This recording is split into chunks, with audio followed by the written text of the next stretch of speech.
उत्तर प्रदेश के उनसे पूछना चाह रहे हैं जो अपने आप को महाराज बोलते हैं, ये क्या हो रहा है? तीनों मारने वाले गोडसे की नाजायज औलाद है, क्योंकि गोडसे ने भी गांधी को मारा था गोली से, तो ये गोडसे के जानशीन है। और मुझे कहने की इजाजत दीजिए कि ये गोडसे के लुत्फे से पैदा हुए, ये पूरे के पूरे गोडसे के लुत्फे से पैदा हुए।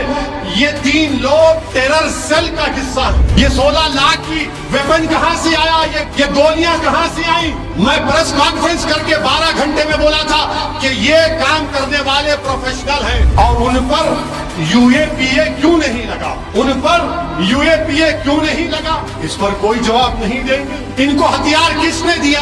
8-8 लाख की वेपन किसने दिया? आप खुद कह रहे हैं ना, ये तो चिंदी चोर जो बोलते हैं हम लोग। इनके पास घर में इनके छत नहीं है, 8 लाख का वेपन कौन दिया? बोलो, नहीं बोलेंगे। अगर कोई ये समझ रहा है कि ये सिर्फ ऐसा ही करे, नहीं, याद रखो और लोगों को मारेंगे। हो सकता है फिर से कोशिश करेंगे मुझे मारने की, हो सकता है कि फिर से कोशिश करें, मगर मुझे परवाह नहीं है। जब तक अल्लाह जिंदा रखेगा, आप और हम जिंदा रहेंगे। सिर्फ यही है कि जब तक अल्लाह जिंदा रखे, अल्लाह ईमान को सलामत रखे।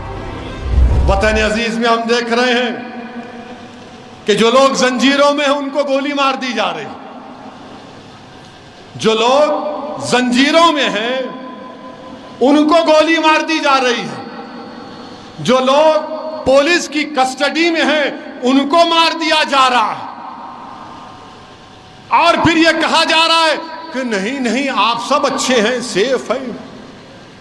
अमेरिका जाकर बोला जाता है, यह पैगाम दिया जाता है, you are good and happy, yes we are good and happy, मगर आपसे खुश नहीं है जो हुक्मरान है।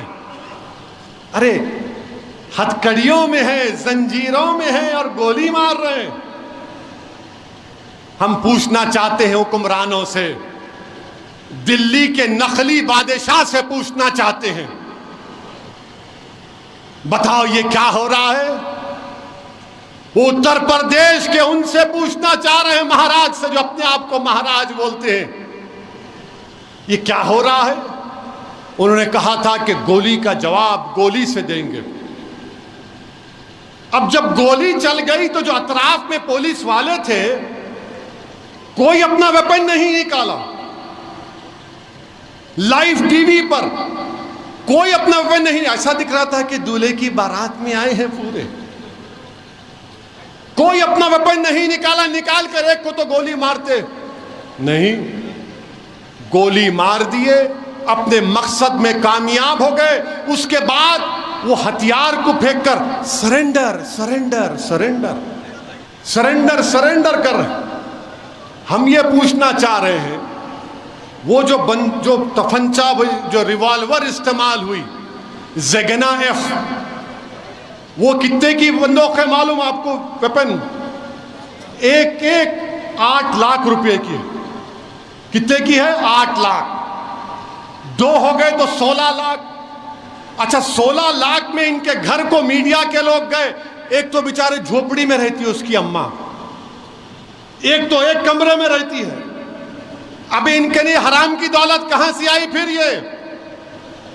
ये 16 लाख की वेपन कहां से आया? ये गोलियां कहां से आई? मैं प्रेस कॉन्फ्रेंस करके 12 घंटे में बोला था कि ये काम करने वाले प्रोफेशनल हैं।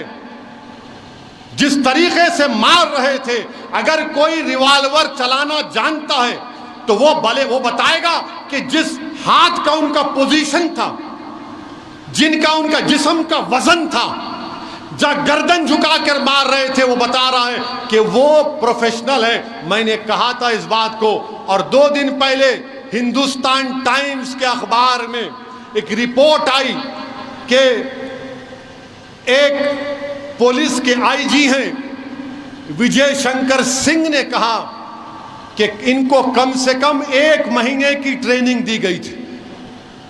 1 महीने की ट्रेनिंग दी गई। उसी रिपोर्ट में कहा गया कि एटीएस के ऑफिसर ने कहा कि इन्होंने इन दोनों को मारने से पहले कम से कम 500 राउंड की ट्रेनिंग लिए। और एक भारत का एक मशहूर शूटर है, माने जो कंपटीशन में जाता है, अजय विक नाम है, उसने कहा कि जिस तरीके से एक हाथ से मारते हैं, एक हाथ से वही मार सकता जो बड़ा प्रोफेशनल होता है, वरना 2 हाथ से मारते हैं। ये एक हाथ से मारे, ये अजय विक कह रहा है। तो इससे मालूम हुआ कि इनको प्रैक्टिस दी गई।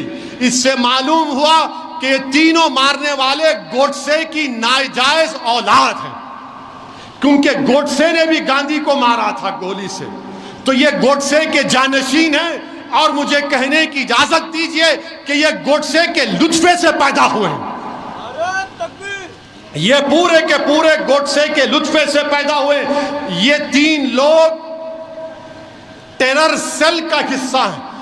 मैं आपको बता रहा हूं, मुझे शक है कि हमारे मुल्क में ऐसे लोग हैं, कितने हैं नहीं मालूम, जिनको ट्रेनिंग दी गई है, जिनको हथियार दिया गया है और जिनको कहा गया कि बेटे गोडसे का ख्वाब पूरा करना है तुमको। जब मुझ पर गोली चलाई गई, इसी तरह के जेएसआर के नारे लगा रहे थे, 6 फीट से गोली चला रहे थे। वीडियो देखो आप, उनका हाथ ऐसी है, हाथ और उनका कलाई एक ही है। नारे लगा रहे थे। तो अल्लाह का करम था कि अल्लाह ने मुझे बचा दिया, मुझे और यामीन खां को। ये अल्लाह का करम है कि अल्लाह ने साबिका मेयर माजिद के दिल में अल्लाह ने उस वक्त वो बहादुरी डाली, वो कूद कर उनके तरफ भागा। तो जब मुझ पर गोली चलाई गई तो उन जालिमों से पूछा गया तुमने क्यों चलाई? तो बोले हम असदुद्दीन ओवैसी को मार के मशहूर होना चाहते थे। उनके घर वालों को भी पूछे, बोले उन्हें आता ही नहीं था, गंजटी था, उन्हें मिलता ही नहीं था। यहाँ पर भी ऐसी है, हाँ आता ही नहीं था, देखो ऐसा है। और वो लोग भी बोल रहे हम मशहूर होना चाहते थे। ये मशहूर होना नहीं है, ये एक बाज़ाब्ता ग्रुप है जिसको हम टेरर सेल कहते हैं। ये टेरर सेल है जिन्होंने गोली मारी उन 2 लोगों को, जिनको कोर्ट ने सजा भी दी थी, जो पुलिस की कस्टडी में थे। मारने वाले टेररिस्ट हैं और टेरर सेल का मॉड्यूल है। और अगर कोई ये समझ रहा है कि ये सिर्फ ऐसा ही करे, नहीं, याद रखो और लोगों को मारेंगे। हो सकता फिर से कोशिश करेंगे मुझे मारने की, हो सकता है कि फिर से कोशिश करें, मगर मुझे परवाह नहीं है। जब तक अल्लाह जिंदा रखेगा आप और हम जिंदा रहेंगे। सिर्फ यही है कि जब तक अल्लाह जिंदा रखे, अल्लाह ईमान को सलामत रखे, अल्लाह गाजी बनकर रखा है हमको, और शहीदों की मौत दे ताकि हशर के मैदान में अपनी माँ को शर्मिंदा ना होने दूं, अपने बाप को शर्मिंदा ना होने दूं। मगर यहां पर देखो, आप मशहूर होना चाहते थे मेरे भाई।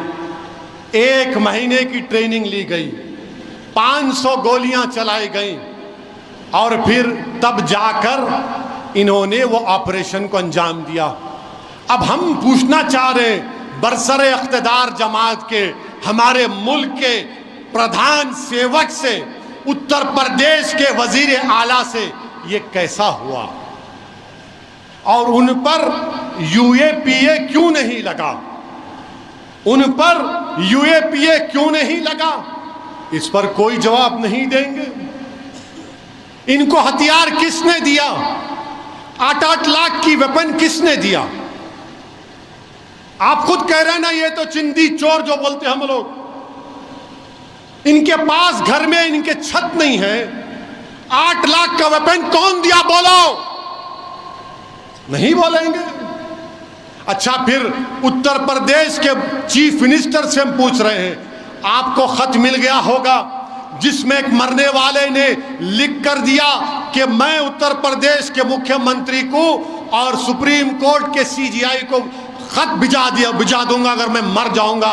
तो कौन वो आदमी है जो मेरी मौत का सबब बना? आप बताओ। खत तो आपको पहुंच गया होगा, कौन लिया ये जान इन लोगों की? कौन लिया इनकी जान? बताओ। ये टेररिस्ट हैं, याद रखो आप। ये रेडिकलाइज हो चुके हैं, ये गोडसे के नक्शे कदम पर चल रहे हैं। अरे हुकूमत करने वालों, रोको इन लोगों को। याद रखो, अगर तुम नहीं रोकोगे तो ये आग है, ये दीमक है, मुल्क को खोखला कर देंगे ये लोग। तुम हुकूमत में आज हो, कल नहीं होगे तो क्या होगा? बताओ। फिर हम मुतालबा करते हैं कि वो नाम क्या है, बताओ आप। और फिर मेरे अजीज दोस्तों और बुजुर्गों, पुलिस तो माशाअल्लाह उस वक्त एक गोली नहीं मारी, सस्पेंड कर दिया उन लोगों को। अब वो बेचारे क्या है नहीं मालूम।